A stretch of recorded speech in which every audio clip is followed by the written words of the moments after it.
Welcome to the online course Essentials of Youth Policy, organised by the partnership between the European Commission and the Council of Europe in the field of youth.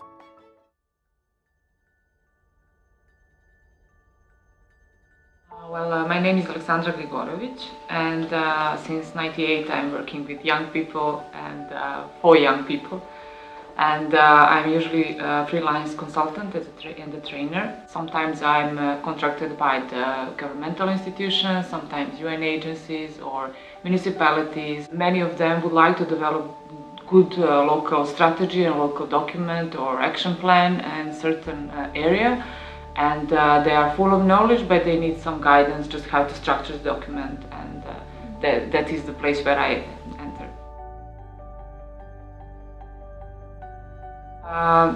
When the first youth strategy was adopted in 2006, I was member of this steering committee, and then when we needed to develop the new one, then of course they addressed me and also some other people that were involved in the previous one, so we had to kind of continue in following what is happening.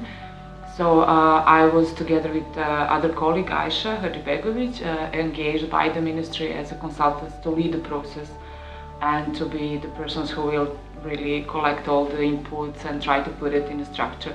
We were also supported by one international consultant from Ireland, and I think that was a good combination to mix our national inputs and ideas and the knowledge, and also to have some extra support from the side.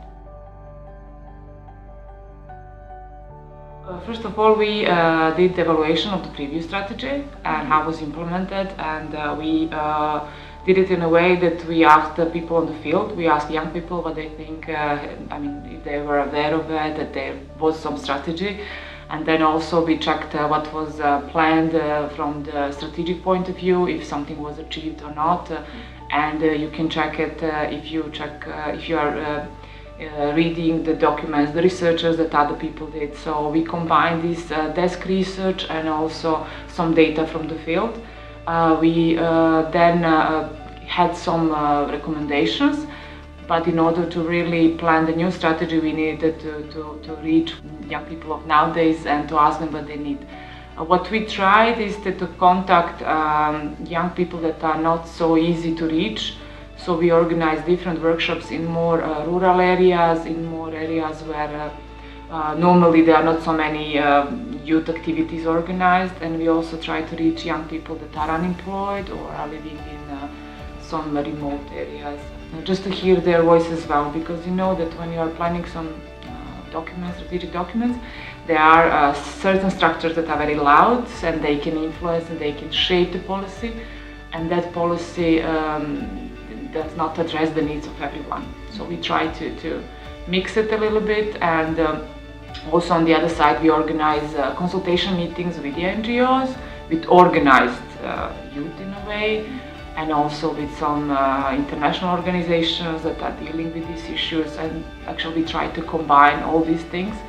And then when we created the draft, we sent it to everyone to read and to check, and it was publicly available. It was on a website, and we tried to promote through social media to support young people, to tell them, just read it, check is it what you want, what you feel, and send us.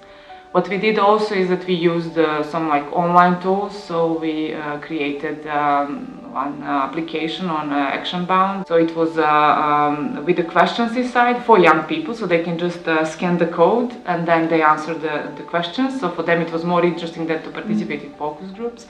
And also they had a chance to record a video and to send a message to the main working group in the ministry. And I think that was really enlightening moment when we presented all the videos in the meeting in the ministry, because it has a different feeling when you have faces of young people and they'll tell you what they need and they tell you what they want, or they tell you what they think about your work. And I think that was a really useful moment to connect decision makers and people sitting in the office with really grassroots and organization, but also individuals, people from the school. I must say they should not forget to dream, and vision should be really something that is worth of the effort. Because sometimes people say you should put in a strategy only what you can achieve, only what is feasible, But I don't think so. I think that vision should be really high and beautiful and broad, but also you need to put really goals and activities on the level that are possible to implement, because otherwise there is a frustration and a disappointment if it's not implemented. And how it's going to be implemented, you need the structure for this, and you need to plan the structure if there is no any. If you want to have a strategy that will be implemented from the policy level, that strategy need to have a budget. And when we developed the new strategy in Montenegro, we actually prepared the budget for the action plan for the 2017. So the strategy was adopted with the budget. That was great because during this year, our Directorate for Youth, they had a chance to announce call for projects and to support 36, I think, projects that are in line with the action plan. I think it's really important because without the budget, without some allocations and commitments from the state or from the local level, if you are talking about the local strategies, not many things will happen. We hope this video contributed to your learning about youth policy.